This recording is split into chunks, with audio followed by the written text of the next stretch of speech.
दिग्विजय सिंह जैसे लोग सावरकर की बात करते हैं। हिंदू और हिंदुत्व पर सवाल उठाने वाले, भगवान राम और राम मंदिर पर सवाल उठाने वाले दिग्विजय सिंह जैसे लोग सावरकर का पाठ पढ़ा रहे हैं। कांग्रेस प्रदेश प्रभारी जेपी अग्रवाल के बयान पर दिल्ली वालों ने और प्रदेश प्रभारी ने कभी नहीं कहा कि कमलनाथ भावी सीएम होंगे, पर कमलनाथ के मन से कभी स्वयंभू सीएम पद का मोह छूट नहीं रहा। लक्ष्मण सिंह भी कह चुके हैं कि सीएम हाईकमान तय करेगा, पर कमलनाथ मानने को तैयार नहीं है। जेपी अग्रवाल भी जानते हैं कि सरकार भारतीय जनता पार्टी की बनेगी। कांग्रेस कार्यकर्ताओं को मनाने पर कमलनाथ केंद्र की कोई बात नहीं मानते हैं, ऐसे ही कमलनाथ के जिले में कोई बात नहीं मानता। बाल कांग्रेस बनाने से लेकर हाथ जोड़ो अभियान को जो हुआ वही हाल होगा। कार्यकर्ताओं को मनाएंगे कैसे? कार्यकर्ता बचे ही नहीं हैं, खेत खाली है। उद्धव ठाकरे पर सत्ता जाते ही उद्धव को वीर सावरकर की याद आ गई। ये वही ठाकरे हैं जो राहुल गांधी के साथ सरकार बनाकर सत्ता के लोभ में सावरकर का अपमान करते हैं। अब सत्ता जाते ही सावरकर की याद आने लगी है। वैसे भी राहुल गांधी की तुलना सावरकर से नहीं कर सकते। सावरकर 14 साल जेल में रहे और राहुल गांधी शुरू से ही बेल पर है। 2 अप्रैल को कांग्रेस विधायक दल की बैठक पर कमलनाथ सिर्फ बैठक ही बुला सकते हैं। पिछले 3 साल में बैठक के अलावा कमलनाथ ने क्या किया? उम्र का तकाजा है कि वे बैठक ही बुला सकते हैं, प्रदर्शन थोड़ी ना कर सकते हैं। प्रदर्शन में चले भी गए तो चल नहीं पाएंगे, उम्र का तकाजा है। संसद में विपक्ष के काले कपड़े पहनने पर संसदीय मान्यताओं और परंपराओं का भी कभी कांग्रेस ने सम्मान नहीं किया। हमेशा कांग्रेस ने अपमान करने की कोशिश की है। कल भी संविधान को काला करने की कोशिश सदन में की। काले कपड़े पहन के कांग्रेसी सदन में पहुंचे। संविधान से ऊपर गांधी परिवार अपने आप को मानता है। गांधी परिवार चाहता है उनके लिए अलग से संविधान बने और मोदी के होते हुए ये संभव नहीं है। कि आने वाले दिनों की रणनीति तैयार कर रहे हैं। मैंने कहा ना मित्र, ये बैठक ही बुला सकते हैं। और पिछले 3 साल में बैठक के अलावा आप बता दो क्या किया है कमलनाथ जी ने। परिस्थिति शारीरिक भी ऐसी है, उम्र का तगादा भी ऐसा है कि स्वाभाविक रूप से बैठक ही बुलानी पड़ेगी। प्रदर्शन थोड़ी करेंगे वो, और प्रदर्शन में गए तो चल नहीं पाएंगे, कारण शारीरिक स्वास्थ्य है उनका। लोकसभा अध्यक्ष इसलिए वो कल डिनर पार्टी में भी नहीं गए। सत्ता जाते ही उन्हें उद्धव जी की याद आ गई। उद्धव जी को सावरकर जी की याद आ गई। ये वही उद्धव ठाकरे हैं जब राहुल गांधी और कांग्रेस के समर्थन से सरकार में बैठे थे, तब भी राहुल गांधी और कांग्रेस सावरकर जी का अपमान करती थी। तब ये सत्ता की मलाई खाते रहे, सत्ता से चुपके रहे, और अब सत्ता जाते ही इनको सावरकर जी याद आ गए हैं। वैसे भी स्वाभाविक रूप से राहुल जी की तुलना वीर सावरकर से हो भी नहीं सकती है। सावरकर जी 14 साल जेल में रहे और ये प्रारंभ से ही वेल पे हैं।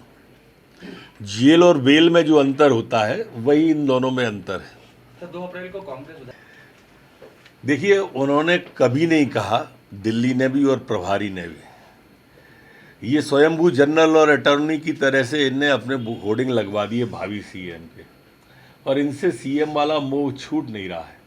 ऐसा नहीं है प्रदेश के प्रभारी कल बोले हैं, इसके पहले आदरणीय अरुण यादव जी कह चुके कि हाईकमान तय करेगा। उसके पहले वरिष्ठ नेता अजय सिंह जी, राहुल भैया तय बोल चुके कि हाईकमान तय करेगा। दिग्विजय सिंह और लक्ष्मण सिंह जी भी इस बात को कह चुके कि हाईकमान तय करेगा।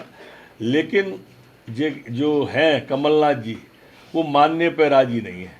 उनको तो चाहिए कि सरकार बनेगी, इनकी है नहीं।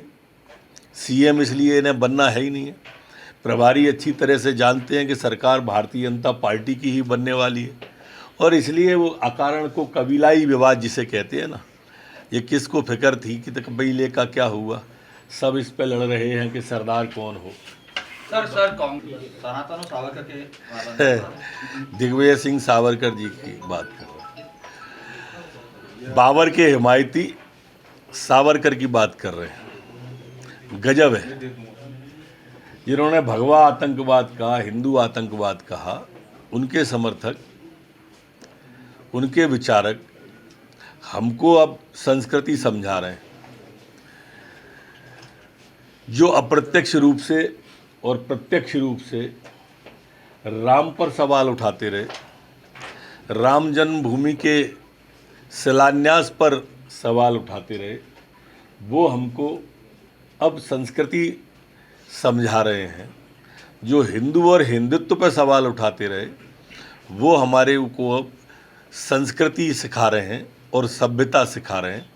वो कांग्रेस जिसने साधुओं पर, संतों पर गोलियां चलवाई, वो हमको अब सनातन का पाठ पढ़ा रहे हैं और सावरकर जी को सनातन का पाठ दिग्विजय सिंह जी जैसे व्यक्ति पढ़ा रहे हैं। ये स्वाभाविक रूप से बाबर के अनुयायी है, इसलिए ऐसी बात करेंगे। देखो, जैसे कमलनाथ जी केंद्र की कोई बात नहीं मानते ना, ऐसे ही कमलनाथ जी की ज़िले में कोई बात नहीं मानता। ये बाल कांग्रेस बनाने से लेके हाथ जोड़ो अभियान और इनकी जितनी यात्राएं थीं वो सब फ्लॉप हो गई। अब कार्यकर्ताओं को मनाएंगे कहाँ से, अब बचे ही नहीं है, अब तो खेत खाली है। देखिए, संसदीय परंपराओं का, संसदीय मान्यताओं का कांग्रेस ने कभी लिहाज नहीं किया।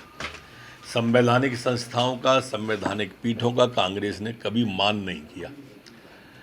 सदैव अपमान करने की इन्होंने कोशिश की है। वही कल लोकसभा के अंदर उनका चरित्र दिखा।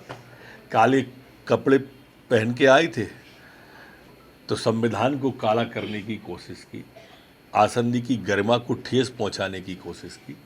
ये अपने आप को न्यायपालिका से ऊपर मांगते हैं, संविधान से गांधी परिवार अपने आप को ऊपर मानता है। चाहते ये इस बात को है कि अलग से संविधान कोई गांधी परिवार के लिए बने। मोदी जी के रहते ये तो संभव नहीं है ना, उनकी नज़र में तो सभी समान है।